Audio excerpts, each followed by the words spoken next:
You may remember last year during that terrible rain flood situation, people out in the West Island, out in Ile Bizarre and DDO, basements flooded. Well, one of the things that happened then, of course, was there was a lot of damage, but there were not a lot of contractors around to be able to basically go ahead and repair all that damage. And some people ended up doing business with some companies. I don't want to say some, but at least one particular company, and that's the example we're going to talk about in just a second, that ended up starting work but never finishing it, and it happened on many occasions. Stéphane Giroux, CTV News Montreal reporter, is on this story. Steph, thank you for taking the time. Can we go back to the beginning here? So I know that in your report you highlight a couple of people, but you've actually discovered several other people who were basically taken by this company. Yes, the company, the name is AE Construction, or EA Construction, right. rather. And the company, I interviewed several, at least 10 different customers who pretty much all told me the same story, that the owner of a company, a man called Eric Arella of La Salle, would demand major deposits. He would start the job, but then stop coming after a couple of days, give excuses, demand more money, for example, for windows, cabinets, things that needed to replace, but never actually delivered them, and eventually disappeared. And a lot of these people had to sue in small claims court. Usually they were never able to collect any money, and it led to a lot of people being frustrated that when they went to police would always say, well, it's a contract dispute, hire a lawyer and sue. It's not a crime, we can't do anything about it. And this is where things are starting to change. Well, okay, I want to go back to, I was not aware of the small claims situation. So the first initial step was to go to small claims court, and they would win the case but still would not get funds? What happened in small claims? Well, what happens is that even if you win in small claims court, you still have to collect the money, do it yourself, hire a bailiff. But if the person does not have any assets, if the person doesn't have a car under his name, you can't seize the car. The person has no furniture or bank account, you can't seize those. If the person doesn't have a salary, you can't go after the salary. So it happens quite often in small claims when you go after somebody who has no assets. You win, but all you have is a piece of paper because you can't collect. There's no money. You can't squeeze money out of a rock. So it leaves people with judgments that they just can't do anything with.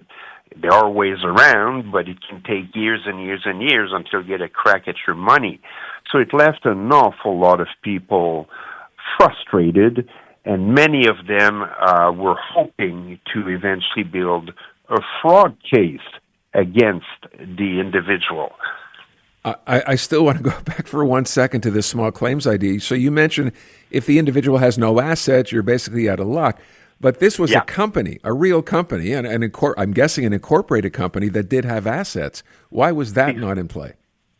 Well, when you have a company, let's say you start a company called Aaron Rand Registered, and you start selling, God knows what, T-shirts, grass from your backyard. Yeah. And then, hey, I never got my grass. I'm going to sue you. And then, well, damn it, you have no money, no bank account, no nothing. Even if you have a company, there's nothing in a company to seize. I see. You're stuck. So hiding behind the company. Okay. That's the difference between civil court and criminal court. Yeah. So I guess the other question, you mentioned you found at least, I think you said 10 people, Steph, who have been through the same thing. It's interesting to note here, stories in the past sometimes, right, have been where the contractor would show up, detail what was going to happen, get a deposit, and simply never come back. This is different because work here actually was started, but just left unfinished. Exactly. So as far as authorities are concerned, this is a contract dispute. There's no crime. What makes things different this time around is that one of the victims, a gentleman named Michel Paquette, who I interviewed the other day with his father, André Paquette, they both own a duplex in La Salle, and they hired this company, EA Renovation, and the job was not done, was abandoned.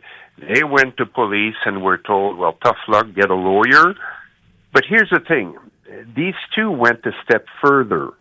They tried to convince police that this was not just a contract that was honored. It was a case of fraud.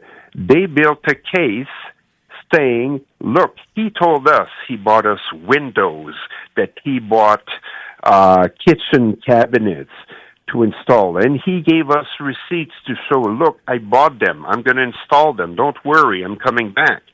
What these people discovered that these receipts were not were suspicious to start with, and they went to police again and said, we were defrauded. He gave us false proof of purchase, against the money we gave him. And that time, this is when the police said, oh, okay, now we have elements of a fraud, a crime. Police decided to investigate, and a few weeks ago, Eric Arella, the owner of EA Renovations, was formally charged in criminal court with 2 counts of fraud for making false invoices and the like to presumably defraud the client. Now, he is presumed innocent. None of this has been proven in court, but it's pretty much the first time at this point since people came out to denounce him that police took it seriously enough to file criminal charges. So, Steph, this is one particular case. You mentioned the 2 people involved. What about for everybody else? They don't get to join this case, right? This is where it gets interesting. Other families, other couples, homeowners who felt that they were also, I hate to use the word scam, maybe fell for a contract that was not respected. Right. They instead contacted the RBQ, the Régie du Bâtiment du Québec, which is the construction regulatory body. The RBQ investigated, met with many of these people who were complaining.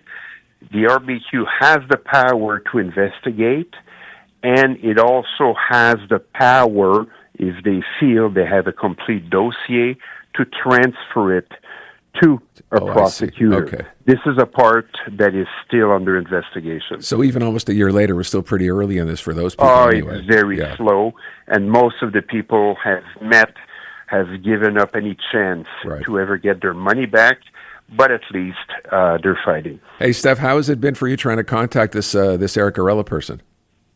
I tried to reach him last year. He promised me an interview.